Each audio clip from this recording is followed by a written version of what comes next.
नमस्कार, कैसे हैं आप लोग। तो भाइयों, हम लोग पढ़ रहे हैं ग्रुप डी का महासंग्राम। और इस महासंग्राम में हम लोग वही चैप्टर पढ़ रहे हैं जिस चैप्टर से ग्रुप डी में क्वेश्चन पूछे जाएंगे। तो आज का चैप्टर होगा प्रॉफिट एंड लॉस। तो चलिए शुरू किया जाए। तो चलिए फ्रेंड्स, शुरू किया जाए। Profit and loss. Profit and loss का वही क्वेश्चन देखेंगे जो रेलवे ग्रुप डी के लिए भी आई है। और यह 8-10 क्वेश्चन पढ़ लेते हैं तो रेलवे ग्रुप डी में एक भी क्वेश्चन नहीं छूटेगा। तो प्लीज़ यार 8-10 क्वेश्चन आप लोग गौर से पढ़ लीजिए। आइए क्वेश्चन नंबर 1 देखा जाए। क्वेश्चन नंबर 1 कह रहा है, राहुल ने 10 खिलौने 25 रुपया के हिसाब से खरीदा तथा 30 रुपया के हिसाब से बेचा। तो राहुल का लाभ या हानि प्रतिशत याद करें। क्लियर है क्वेश्चन? क्वेश्चन क्लियर है? आइए प्लीज़ एक बार और देखा जाए। राहुल ने 10 खिलौना 25 रुपया के हिसाब से खरीदा। 10 खिलौना है 25 रुपया के हिसाब से खरीदा तथा इसी 10 खिलौना को 30 रुपया के हिसाब से बेच दिया।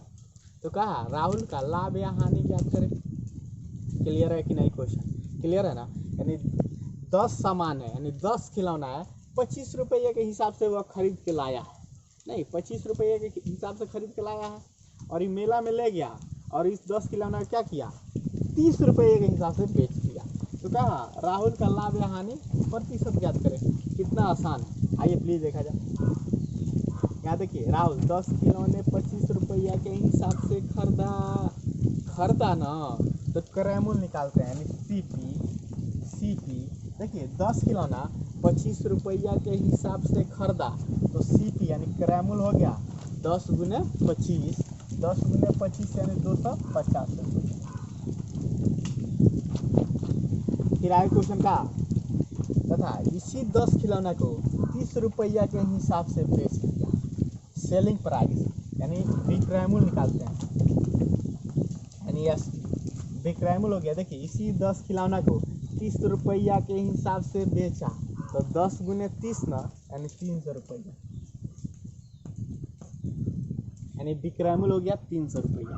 तो कहा राहुल का लाभ या हानि प्रतिशत ज्ञात करें। क्लियर है क्वेश्चन? यहाँ तक कोई दिक्कत नहीं। देखिए क्रयमूल्य 250, विक्रयमूल्य आ गया 300, तो कहा लाभ या हानि बताइए। यहाँ देखिए 250 में खरीद के लाया, 300 में बेचा, तो लाभ है ना हो रहा है। देखिए 250 में खरीदा है, 300 में बेच रहा है, कितना 50 रुपया का लाभ या प्रतिशत लाभ बराबर कितना का लाभ हो रहा है, 50 रुपया का। 50 रुपया का लाभ हो रहा है। यह देखिए अमाउंट का केस है, तो अमाउंट के केस में देखिए ऊपर लाभ या हानि ऊपर में, बट्टा में क्रयमूल्य गुने 100। देखिए अमाउंट का केस तो बट्टा में क्रयमूल्य ना, बट्टा में होगा क्रयमूल्य कितना 250 गुने कितना 100। 25 पच्चे 250 और 5 से कितना 20, ये हो गया 30% आंसर। क्लियर? समझ में आया कि नहीं आया ना? देखिए अमाउंट का केस है और एक होता है भाव का केस, ये सारा मिलेगा। और प्रॉफिट एंड लॉस इस तरह भी हम पढ़ा चुके हैं, प्लेलिस्ट में वीडियो मिल जाएगा, प्लीज़ वहाँ पे जाकर आप लोग देख लीजिएगा थ्योरी, तो और ज़्यादा समझ में आ जाएगा। इस तरह से समझ में आ गया होगा। देखिए क्रयमूल्य दिया है 250, विक्रयमूल्य दिया है 300, तो कहा लाभ या हानि ज्ञात करें। लाभ या हानि, यहाँ देखिए 250 में खरीदा, 300 में बेचा, तो लाभ है ना हो रहा है। प्रतिशत लाभ बराबर कितना रुपया का लाभ, 50 रुपया का, तो ऊपर में 50 रुपया यानी लाभ, और बट्टा में क्रयमूल्य, देखिए बट्टा में क्रयमूल्य गुने 100। अमाउंट का केस है तो बट्टा में क्रयमूल्य गुने 100। और वही भाव का केस होता तो क्या रहता, तो बट्टा में विक्रयमूल्य होता है गुने 100। क्लियर है?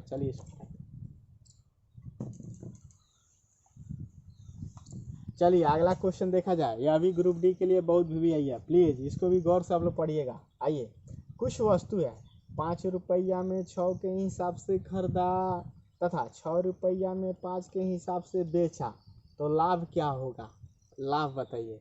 क्लियर है क्वेश्चन? आइए एक बार इस क्वेश्चन के कंसेप्ट को समझिए। इस तरह का जो भी क्वेश्चन आया आप लोग 2-2 सेकंड में सॉल्व कर दीजिएगा। कहा 5 रुपया में 6 के हिसाब से खरीदा तथा 6 रुपया में 5 के हिसाब से बेचा, तो लाभ बताइए। 5 रुपया में, देखिए 5 रुपया में कितना 6 वस्तु खरीदा और फिर कहा ₹6 में 6 में 6 में 5 वस्तु बेचा, तो कहा प्रतिशत लाभ बताइए, नहीं लाभ बता दीजिए। ₹5 में 6 वस्तु खरीदा है और ₹6 में 5 वस्तु बेचा है, तो लाभ बताइए। तो लाभ प्रतिशत लाभ, तो प्रतिशत लाभ बताइए। क्लियर है। तो इस तरह का क्वेश्चन जब भी आए तो देखिए हमेशा दिमाग में यही कंसेप्ट रखिएगा आप लोग। देखिए पहला स्टेटमेंट का वस्तु, देखिए पहला स्टेटमेंट का वस्तु लेंगे, वस्तु कितना 6 ना, पहला स्टेटमेंट का वस्तु लेंगे तो दूसरा का रुपया, दूसरा का रुपया। पहला स्टेटमेंट का, देखिए पहला स्टेटमेंट का वस्तु तो दूसरा का क्या लेंगे रुपया, यह तो कैंसिल हो गया यानी खत्म, यानी दोनों लिया गया। अब जो बाकी बच गया, देखिए बाकी दोनों ना बचा, देखिए 5 गुने 5, तो दोनों को गुना करके इसमें से घटा देंगे, और जो गुना किए उसको भी एक बार बाटा में लिख देंगे। गुना कितना 100, सॉल्व कर दीजिए आंसर। 6 1 36, 50 25, 36 में से 25 गया 11 ना, 50 25 गुने कितना 100, 25 चौका 11 4 44%, यही है। देखिए 44% प्लस में आया यानी लाभ हो रहा है, अगर यहाँ माइनस में आता तो क्या होता है हानि। क्लियर। इस तरह का क्वेश्चन जब भी आए, जब भी इस तरह क्वेश्चन आए तो क्या करना है, पहला स्टेटमेंट का देखिए वस्तु तो दूसरा का क्या लेंगे रुपया, दोनों को गुना कीजिए 6 गुने 6, 6 गुने 6। अब जो बाकी बच गया, बाकी कौन बचा 5 5 ना, तो दोनों को गुना करके घटा दिए, और जो गुना किए वही बट्टा में गुने 100, आंसर हुआ कितना 44%। क्लियर है, क्लियर है ना। बहुत ही भी यही है, छोटा छोटा क्वेश्चन ग्रुप डी में पूछेगा। चलिए इसको मिटाते हैं। अब इस तरह क्वेश्चन बन जाएगा ना, बन जाएगा। चलिए अगला क्वेश्चन देखा जाए, यह अभी ग्रुप डी के लिए भी यही है।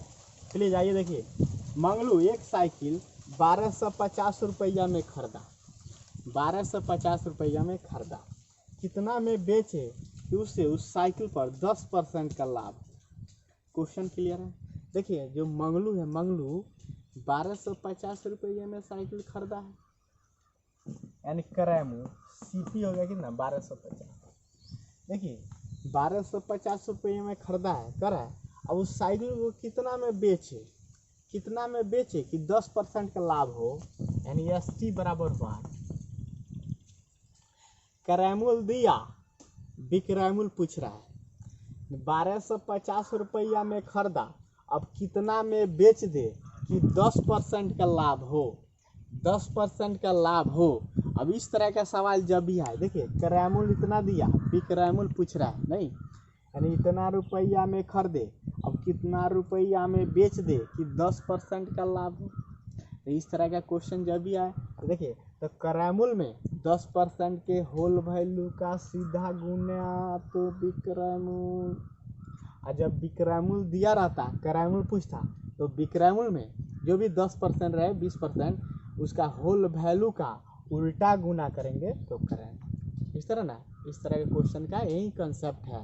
कंसेप्ट क्लियर है। आइए प्लीज, क्रैमूल 1250, हमको चाहिए विक्रैमूल, यानी क्रैमूल 1250 से कितना रुपया में बेचे कि 10% का लाभ हो, नहीं तो विक्रैमूल में तो क्रैमूल में 10% के होल वैल्यू का सीधा गुना तो विक्रैमूल। देखिए तो आंसर होगा 1250 गुने, यहाँ लिखते हैं देखिए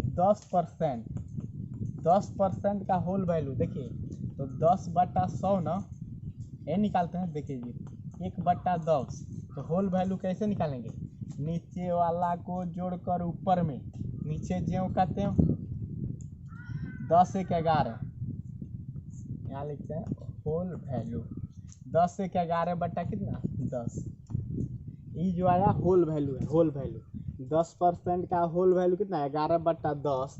तो देखिए क्रैमूल में होल वैल्यू का सीधा गुना, यानी 11/10 से गुना कर देंगे तो विक्रैमूल आ जाएगा।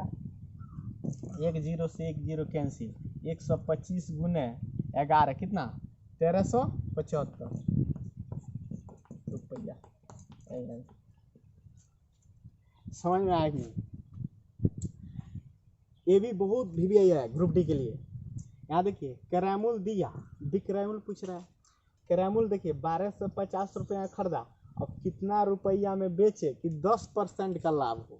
जब भी इस तरह का क्वेश्चन हो तो कैरामुल में होल वैल्यू का सीधा गुना कर देंगे ना, तो बबुआ आ जाएगा विक्रैमुल। आज जब विक्रैमुल दिया रहता तो क्या करते हैं, विक्रैमुल में इस होल वैल्यू का उल्टा गुना मतलब 11/10 है तो 10/11 से गुना कर देते तो क्या आता कैरामुल। अब इस तरह का भी क्वेश्चन आएगा तो आप लोग से बन जाएगा। यह ग्रुप डी के लिए है VVI। चलिए अगला क्वेश्चन देखा जाए। यह भी ग्रुप डी के लिए VVI है, सब रट जाना है, रट जाइए आप लोग। कर 18 वस्तुओं का कैरामुल 15 वस्तुओं के विक्रैमुल के बराबर, तो लाभ प्रतिशत कितना? क्लियर है? 18 वस्तु का कैरामुल 18 वस्तु का कैरामुल 15 वस्तु के विक्रैमुल के बराबर, तो लाभ प्रतिशत ज्ञात करें। याद देखिए 18 वस्तु का कैरामुल यानी CP दिया है 18 वस्तु, और देखिए 15 वस्तु के विक्रैमुल के बराबर SP दिया है कितना 15 वस्तु। तो कहा प्रतिशत लाभ बताइए। तो प्रतिशत लाभ यहाँ कैरामुल और विक्रैमुल वस्तु के रूप में दिया है, कैरामुल और विक्रैमुल वस्तु के रूप में दिया है। यहाँ देखिए विक्रैमुल देखेंगे, अगर विक्रैमुल कम है, अगर कैरामुल से विक्रैमुल कम है तो क्या होगा, लाभ होगा। अगर कैरामुल से विक्रैमुल ज़्यादा होता तो क्या होता, हानि होता। तो यहाँ देखिए विक्रैमुल क्या कम है, खरीदा 18 वस्तु, बेचा कितना 15 वस्तु, यानी कितना वस्तु का लाभ हो रहा है, कितना वस्तु रख लिया अपने पास, 3 वस्तु ना, 18 में से देखिए 15 यानी 3 वस्तु का उसको लाभ हुआ। तो लाभ हुआ तो ऊपर में लाभ, और देखिए यह वस्तु का केस है, यानी कैरामुल विक्रैमुल वस्तु के रूप में दिया, तो यह भाव का केस, और भाव के केस में बट्टा में क्या होगा विक्रैमुल, बट्टा में होगा विक्रैमुल गुने 100। 3 से 3 पचे 15, ये होगा 20, 30 पचे 100 यानी 20% है आंसर।